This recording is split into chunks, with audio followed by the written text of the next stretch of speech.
So we wrote Rock and Roll Nightmare, and we got it on its feet and did it on the show. And so that was the first time we did that. And then that kind of, that was the sleeping giant until we did this demo for Spinal Tap in 1980, where we just improvised everything, and we had been hired to write the screenplay. We pitched the idea, love it, write the screenplay, and we got about 2 pages in and said, boy, this is boring. So instead we just kind of charted everything out. We wrote a Bible for who the band, not the Bible, we wrote a Bible for the, there's your cultural appropriation. Yeah. You pretend you wrote the Bible. But it was just about the history of the band, so we all had kind of this mutual thing. And we improvised this short, and we had 5 songs. And then eventually we sold that to someone who actually made it for his AVCO Embassy Pictures. Yeah. Just Embassy Pictures at the time, which was run at the time by Norman Lear, who was an old pal of Rob's from All in the Family days.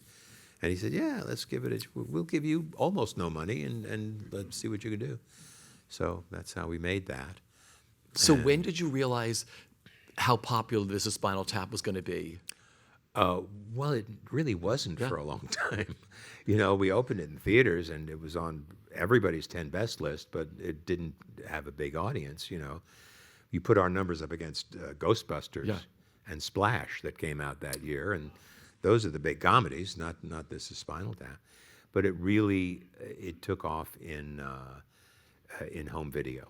It became a big, that we actually sold a lot of, VHS copies, and then later, DVDs and stuff. It's always had that presence, because I think it's the kind of movie you can throw on. Yeah. You know what I mean? You don't even have to rewind to the beginning. You just pop it in. Oh, here's the little bread. Oh, this is good. Yeah. So I like movies like that. Yeah. You know? And it was mostly all improv, right? It was all improv, yeah. There were 2 lines that were written. Patrick McNee's line, his toast, Tap Into America, that was written. And the guy who yells, live, direct from hell, Spinal Tap, that was written. And everything else was improvised. That's wild. Really. Yeah. Now you have, what can you tell us about the upcoming sequel, Spinal Tap, The End Continues? We're older. Yeah. We're older. We're heavier, except for Harry. Harry weighs less than he did. Yeah. And there are some other old friends, a lot of new friends. Yeah. We had Carrie Godleman, who plays the daughter of Ian Faith, our extremely two-faced manager. She's his daughter, and she has discovered that this band that her dad used to manage still owes him one more concert, one more gig. So we have to come out of retirement, and we haven't spoken to each other in 15 years. And we're all doing our things elsewhere and being that kind of miserable where you can't admit that you're miserable. Things are fine.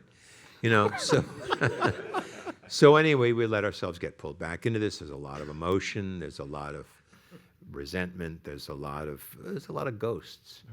All theaters are haunted, we know that, but all bands are haunted too if they're around long enough. As David St. Hubbins used to say, rock and roll keeps you young, but you have to die young. You can't be old and be kept young. You got to go. So anyway, these are the guys who didn't die, and we have to find a new drummer because they're always dying. And that's part of it. We have some drummer auditions. And we go looking for, we call Lars from Metallica. We talk with Questlove on the phone. Chad Smith of the Chili Peppers, who recommends Lars, and Lars recommends it. They all just don't want to be in the band because they're going to die. So, yeah. So anyway, and then we auditioned some other people, and it's pretty funny. And we wind up, I'm not going to tell you who we wind up with, but I'll just say she's awesome. It was great being back on the set again, wasn't it? Being together again? It was, yeah. And we shot the film in New Orleans, and we had a great production designer, Michelle Harmon, who was just magic. and we had a really good time. We can't wait. Yeah, it's going to be fun, I think.